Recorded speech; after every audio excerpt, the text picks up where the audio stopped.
This is just a quick video. Let's say, what time is it now? It's probably, it's getting close to noon, so 24 hours since I put the pollen patties on. It's an overcast day, just above zero. A bit of cleansing. The bees are nice and calm. Uh, this colony are well on its way to brooding, so I'll explain how my sensors work and how I can tell how big the brood nest is becoming. This single here is starting to heat up. First sensor hit 30 degrees and it's warming up gently. This one here probably has the smallest cluster, so it's all about thermal mass and heat gain and all. There's math involved there, but the bees actually have to heat up the solids, the honey and all that type of stuff to bring it up to temperature. And basically they need it's just an energy balance, so they need more energy in than that's going out, and that's how they can heat their enclosure. So these two here have bigger clusters, so they're more able to generate more heat passively, so just through their resting metabolism, but also actively through their, I guess, agitating their wing muscles to actually be heater bees and generate heat. So I did sample my bees yesterday, and I did some quick checks on my microscope. Originally, I thought that this one had some issues, but everything looks clean on this one. The problem one is the end one here.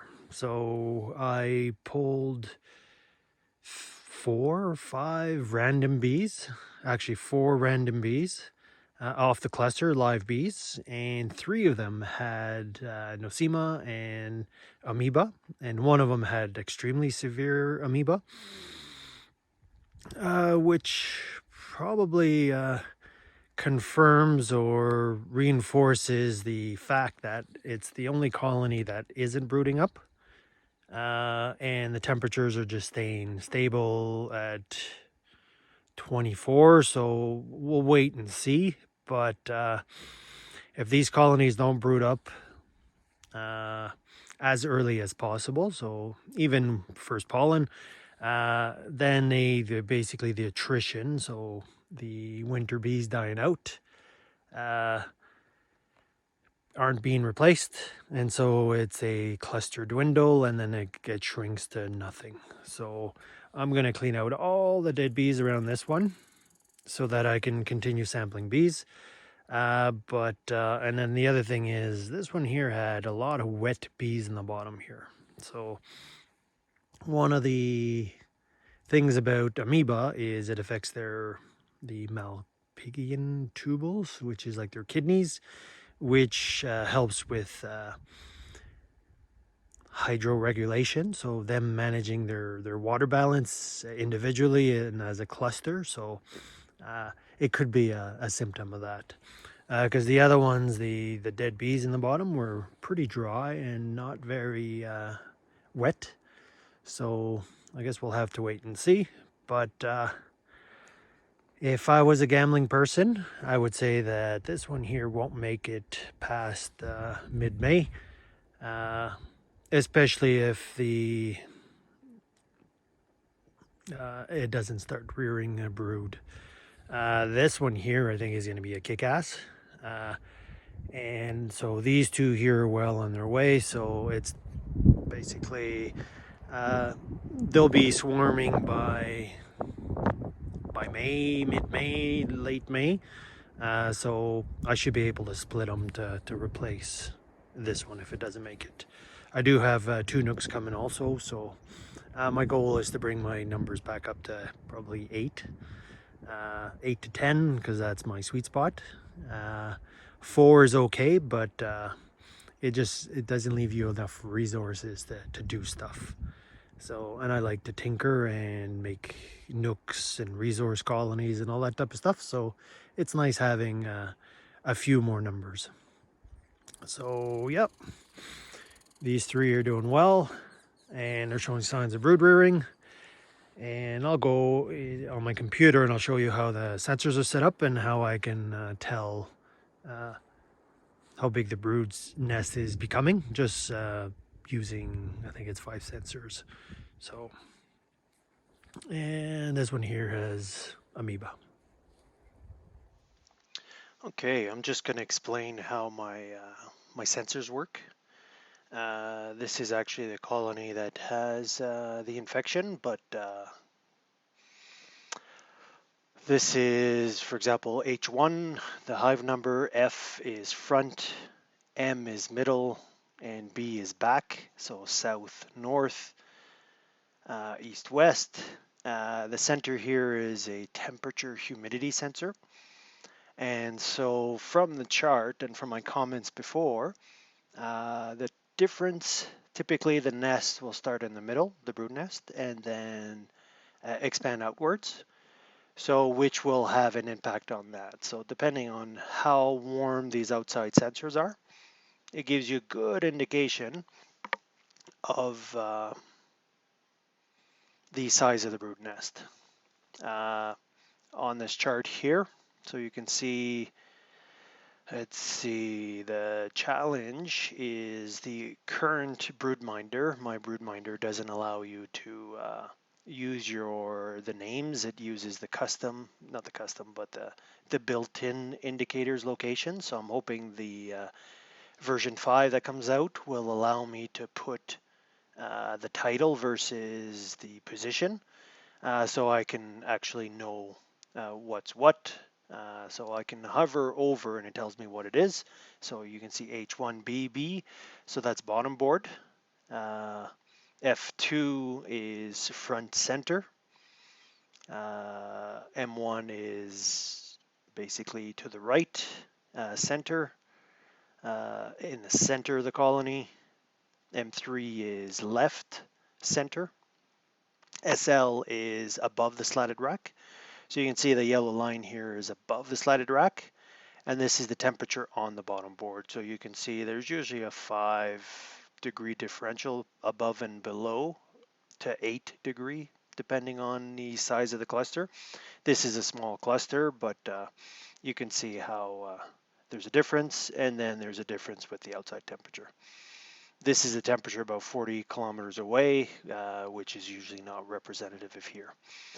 But the more these temperatures are on top, I guess the warmer it is. So what I'll do is I'm just going to head over to one of the colonies that's brooding up, and you'll see the temperatures spiked yesterday after I added the pollen patty, and everything is warmer and everything's heading upwards.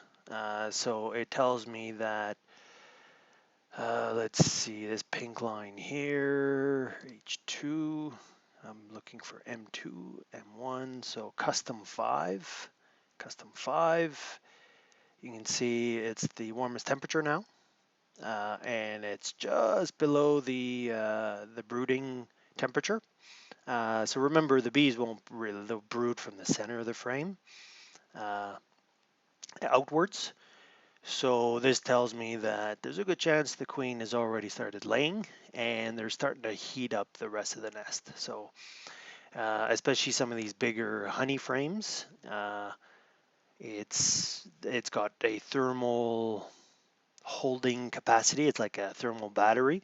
So the bees have to actually generate enough heat to transfer to these frames to heat it up and raise its temperature, because they've been keeping, you can see the temperatures, this is the last 7 days, in the 20-degree range. The center here is, you can see that the bees are anxious to start brood rearing, because they know they need it for their survival.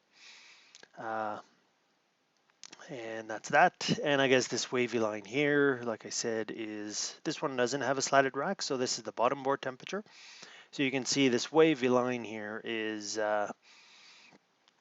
that's the cluster contracting and expanding day to day.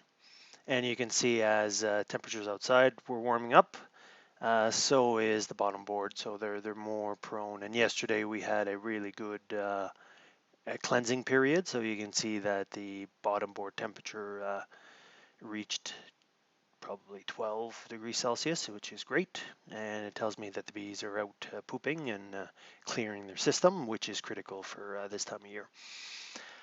But that's how I set up my sensors. And you can see the shims. I just used, I think it's about a 1/2 inch piece of wood. And then my insert went above that. And then my feeder slot was in the center here. So you can see how it allows me to access the cluster, give some feed, some pollen, protein substitutes or whatever, pollen patties in the middle here, right where the brood nest will be. So it basically the nurse bees or the bees that need the nutrition to raise the new bees don't have very far to go. And from past experience, I've never had a colony starve. So as the temperature increases and they grow the nest, more honey becomes available on the side frames. And basically, I'm going to leave them be for about 2 weeks. I'm just going to monitor the temperatures. I do have a work trip coming up in about 2 weeks, so basically it'll be about a month before I go back into the colony and hopefully do first inspection. If we do get warm weather in the next week and a half, I'll do my first inspection. If not, it'll have to wait. But in a nutshell, that's what I use my sensors to do. Is basically this year I wanted an idea of the spring brood ramp up. So I've always had this similar setup, but with additional sensors in each corner. But then what I did is I wanted to monitor more colonies. So I took these 4 corners and it allows me to monitor an extra 2 colonies with the same amount of sensors. Because the corner temperatures here, we already know, those are the coldest points in the colony. And the bees tend to center or move side to side, depending. And you remember I took the south-facing wall insulation out. And so technically the bees will tend to do this now. So there'll be more brood towards the front and the nest, because they'll take advantage of that surface. So it's just a quick way of doing it. And I'll be able to tell if they are taking advantage of F2. And F2 is scale. So you can see the blue line here peaked up, it went down. So this peak up is me taking the insulation off and it getting more solar gain. But also the bees will probably tend to favor the center front for their brood nest, just to take advantage of that. These side walls are still R7, 8, 9, so there's still plenty of insulation there, and the seams are still taped up, so things should be good.